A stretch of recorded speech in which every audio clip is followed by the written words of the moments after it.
Yo, what's up guys? Back again with me, Koko Jojo. Kalau minggu kemarin gue ngebahas mengenai wireless keyboard dan 2 minggunya gue juga masih ngebahas tentang wireless keyboard. Kali ini gue mau ngebahas sebuah mechanical keyboard yang bisa dibilang salah satu mechanical keyboard yang cukup budget, tapi dia itu dihadirkan oleh sebuah brand atau merek yang emang udah terkenal banget. Langsung aja ini dia, HP GK200. HP GK200 ini merupakan keyboard dari Hewlett and Packard, ya atau biasanya sih yang emang selalu kita lebih sering dengarnya itu dari HP, di mana keyboard ini dibanderol dengan harga 200 ribuan sampai dengan 300 ribuan, mungkin sekitar 250 ribu yang paling murahnya. Karena dari branding namanya, keyboard ini adalah HP saja, tidak ada HP Omen, jadi bisa dibilang keyboard ini merupakan keyboard low end-nya dari HP. Oke, pertama-tama yang akan gue bahas di sini adalah desainnya. Keyboard ini mengusung desain keyboard TKL atau 10 keyless. Jadi dia nggak punya numpad. Keyboard kayak gini tuh cocok banget buat desktop setup kalian yang simple ya, yang nggak terlalu pengen banyak banget pernak-pernik di atas meja.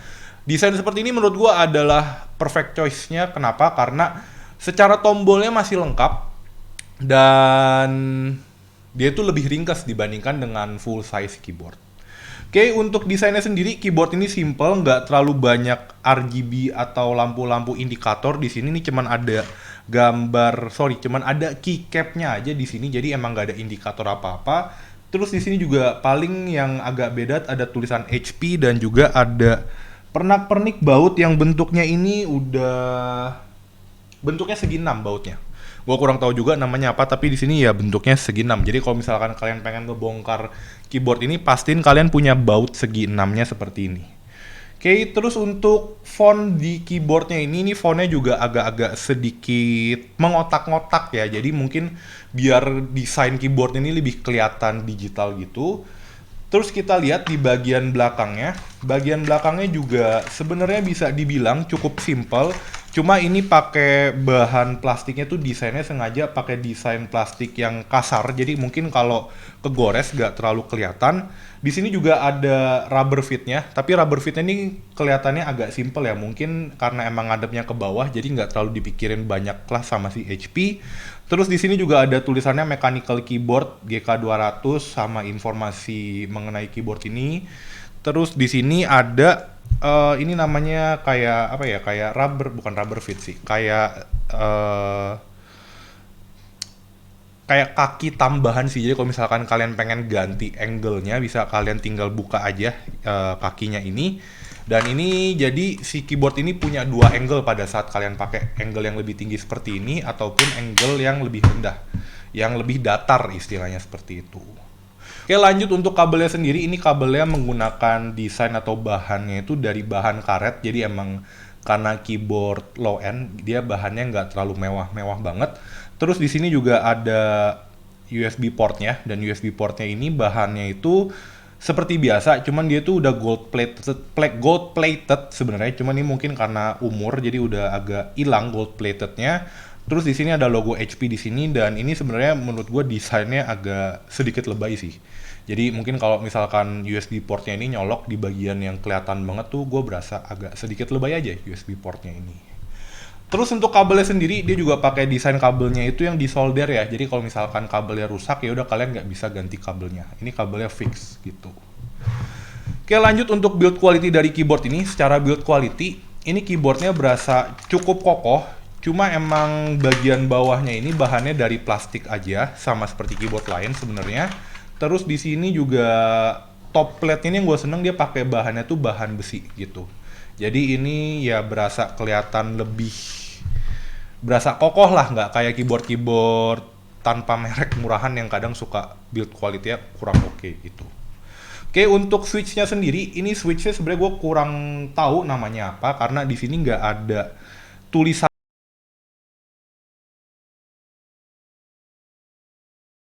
tombolnya itu atau tulisan mereknya apa. Cuma kalau gua ngeliat sih dari gambar switch-nya, ini gue coba cabut salah satu. Ini gambar switch-nya itu bentuknya plus dan warna biru, mungkin Cherry MX Blue kali ya.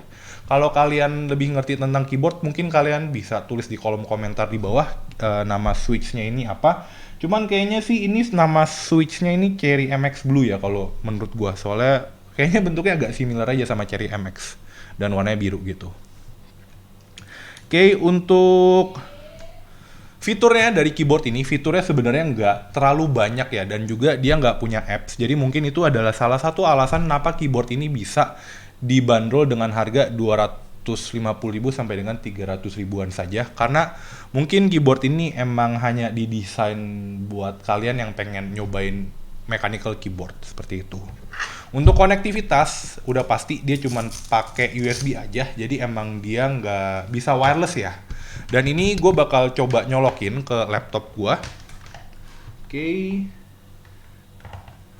Ini pada saat dicolok, ini di keyboardnya tuh bakal ada animasi gitu sih. Cuma mungkin ini nggak terlalu kelihatan karena lampunya gue agak terang. Nah ini dia bakal nyala nih langsung nih. Oke, jadi sebenarnya di keyboardnya ini ada iluminasi di bagian-bagian keyboardnya. Cuma ini kalau kena lampu yang terlalu terang dia nggak terlalu kelihatan. Dan di sini karena emang desain keyboardnya itu di bagian huruf atau simbol-simbolnya itu semi transparan, jadi sinarnya itu emang masuk ke dalam si keycaps-nya ini. Jadi biar lebih kelihatan kalau lagi malam. Terus di sini untuk warna LED-nya sendiri ini bisa dilihat di bagian paling atas ini warnanya merah atau oranye, tapi kayaknya ini sih merah ya. Iya, warna paling atasnya merah. Terus yang warna row keduanya ini warna oranye sebenarnya.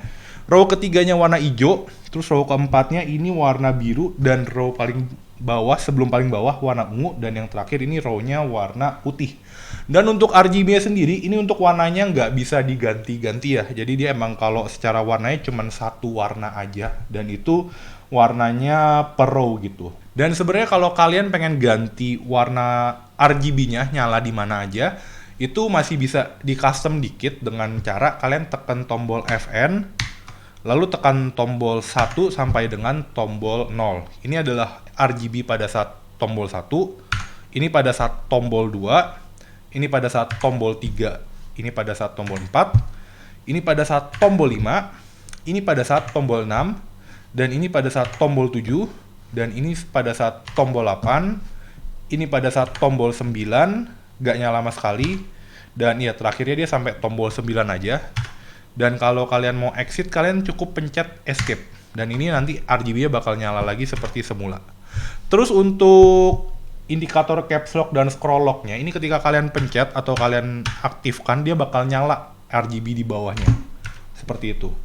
Jadi ini adalah salah satu nilai plus, walaupun dia nggak nyediain indikator yang ada di ujung kanan atas biasanya. Tapi ketika tombolnya kalian pencet, ini warnanya nyala. Jadi kalian tahu kalau tombolnya lagi, tombol caps lock atau tombol scroll lock-nya sedang berfungsi. Seperti itu. Lalu ini akan gue lakukan pengetesan pengetikan menggunakan keyboard ini, biar kalian tahu suara dari keyboard ini tuh seperti apa. Oke.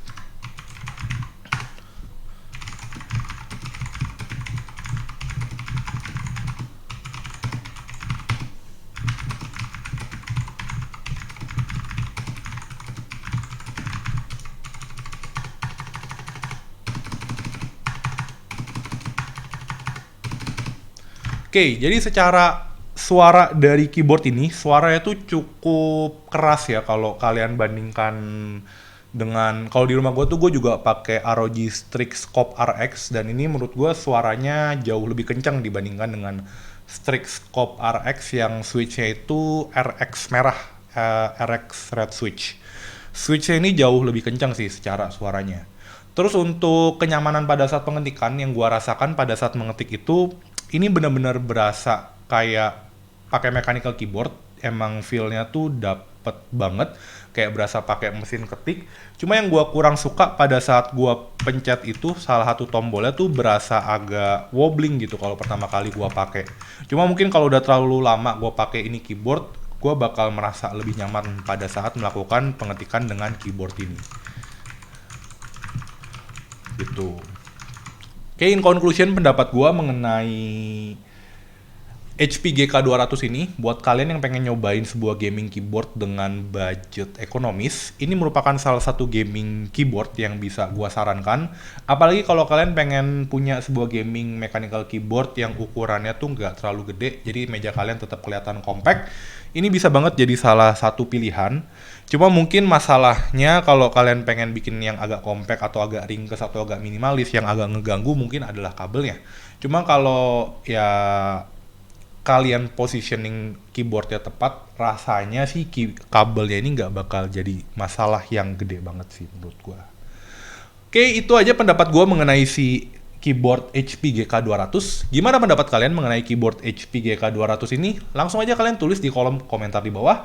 Dan jangan lupa juga untuk selalu dukung Koko Jojo. Caranya gimana? Dengan klik tombol like dan klik tombol subscribe-nya. Last but not least, see you on the next video. Bye-bye!